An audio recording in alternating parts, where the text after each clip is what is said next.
Hey guys, Coach Kurt. So I'm doing a follow-up video on the SIRT training pistol. This is something that I discovered on my own.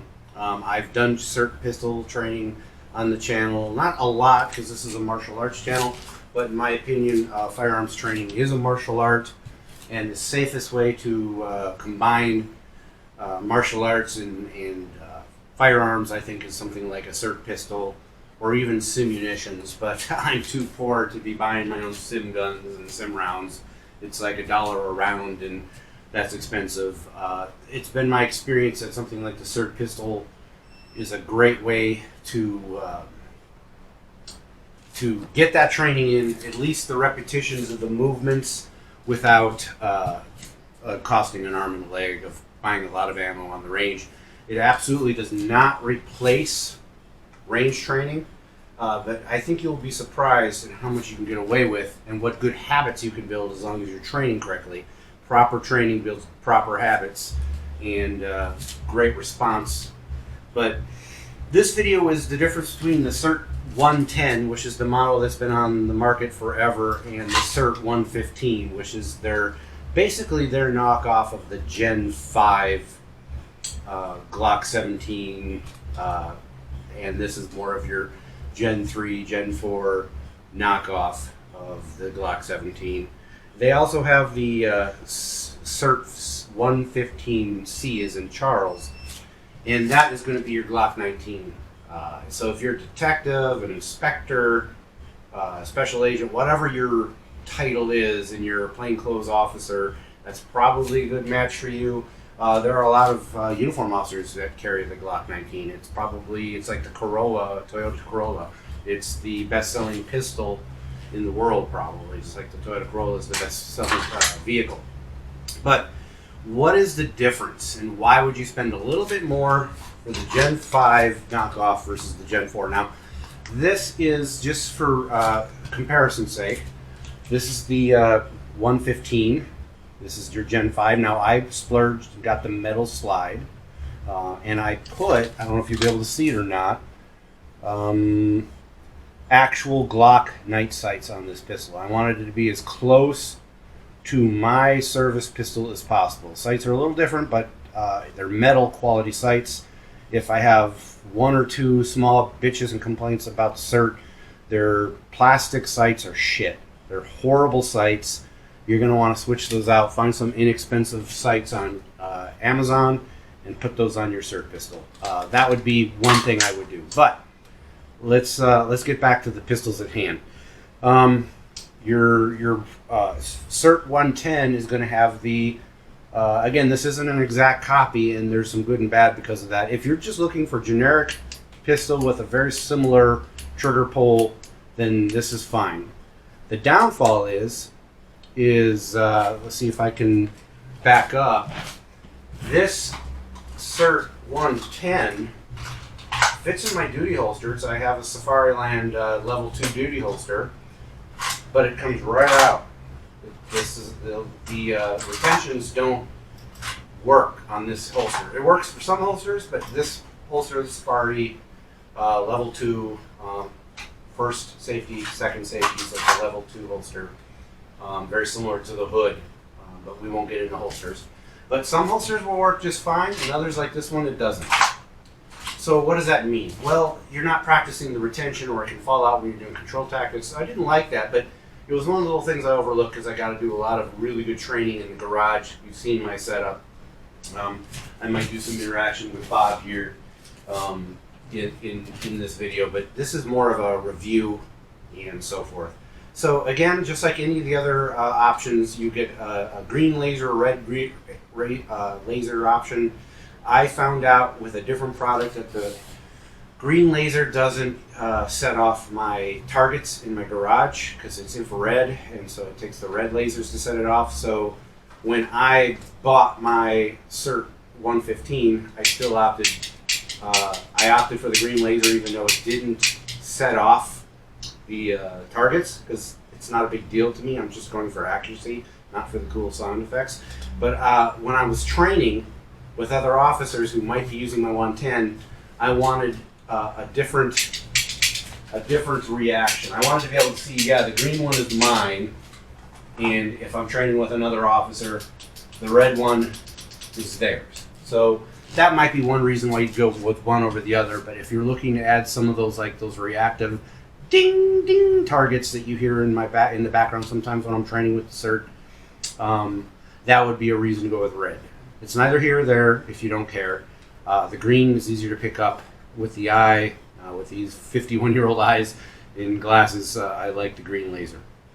But what I was getting at before I went on this big side tangent, for some reason, and I can't see why, they look identical to me, this 115, it secures in my holster, and that's huge for me. I love that. I love that it secures in my holster, because now if I'm grappling with my partners and everything, or doing a control tactics class, it won't come out. So it's much more realistic for what I'm using it for. And I think that's an important thing to consider. So in my mind, it's worth paying a little bit more to be secured in my holster. You're paying a little more for that, in my opinion. And it just like a Gen 5, it doesn't have the bumps. It feels just like a Glock in your hand. It doesn't look quite like a Glock. So if you're going to get these SIRT pistols, and you're going to be using them for control tactics or anything rough and tumble, I recommend that you spend more and you get the metal slide. That's what I've got on this one. The plastic one has never been an issue for me, other than it's a little lighter, and I don't know, this feels a little more substantial. It's metal slide, it just feels better. I'm not as worried about it getting broken with control tactics training. And so I opted to spend more on the slide. It does have the actual realistic cutout, and this doesn't. That could be one of the reasons it secures in my holster. It also, if I could get really close, you can see that it has the fake takedown switches that don't actually work. The trigger is adjustable. I just don't care enough to do that. I don't think that the trigger pull, in my opinion, has to be dead on the same as my Glock. In my opinion, if you've got good sight picture, good trigger squeeze, you should be able to pick up any damn gun and hit the target with it. Is it extra nice to have your trigger identical? Yeah, but I don't think it's necessary. It goes back to having a bunch of bells and whistles and gadgets to try to make you a better shooter. And the only thing that's going to make you a good shooter is good fundamental skills. And that's true of any martial art. I don't care if you're shooting pistols, or if you're doing jiu-jitsu, you're doing MMA, or if you're doing underwater basket weaving 101. Fundamentals is everything. Don't opt too much or think too much about the small thing. Like, this trigger pull isn't identical to my my work pistol. You're overthinking it, in my opinion, but that's just my opinion. But just take it with a grain of salt. You do you. Is this a perfectly good pistol to use? Absolutely. If your department or you already have one, there's no hurry to run out and get the 115. Another difference is the 115 comes with its own magazine. It's the only way you can really tell is it's got screws in the bottom. And does it work with the 110? Yes, it does. And the 110 magazines do work in the 115, but they work better in the 110 versus the basically the knockoff Gen 4 110. They a little loosey-goosey in the 115, but they work. So if you have a bunch of these for training, it's not the end of the world. I personally bought some for my duty rig or my training rig, because that's just who I am. I like to have everything. I'm a salesman's wet dream. I'm that guy. My wife won't let me do any shopping at Costco because I always come back with way more shit than she wanted me to buy. But that's neither here nor there. The 110 is perfectly good if you're not too concerned about being dead on accurate. But the 115 is just that much better. It feels a little better. It has the metal slide, so that's probably why it's heftier. You can't do the magazine, or I'm sorry, you can't do a slide cycle like you would with a real gun. That is one thing that I have to simulate. Like, if I'm shooting, I'll be shooting, bam, bam, bam, bam, and like maybe I'll do a magazine and I'll pretend to do a slide. I always work that into my training. That's just something I do. You'll have to do the same thing. It's not perfect, guys. Dry fire is not perfect when you're using one of these, but it's the best damn tool I've ever seen, especially if you want to do something like where you're you know, you're doing some kind of like boom, you know, boom, and then going back and boom, boom, boom, boom, and you're trying to get hands-on training. You can't do that safely with real firearms. I'm not a special forces operator. I'm definitely not. So this is a safe way for me to do this in my garage. It's not messy like sim rounds would be, where I'm shooting paintball basically.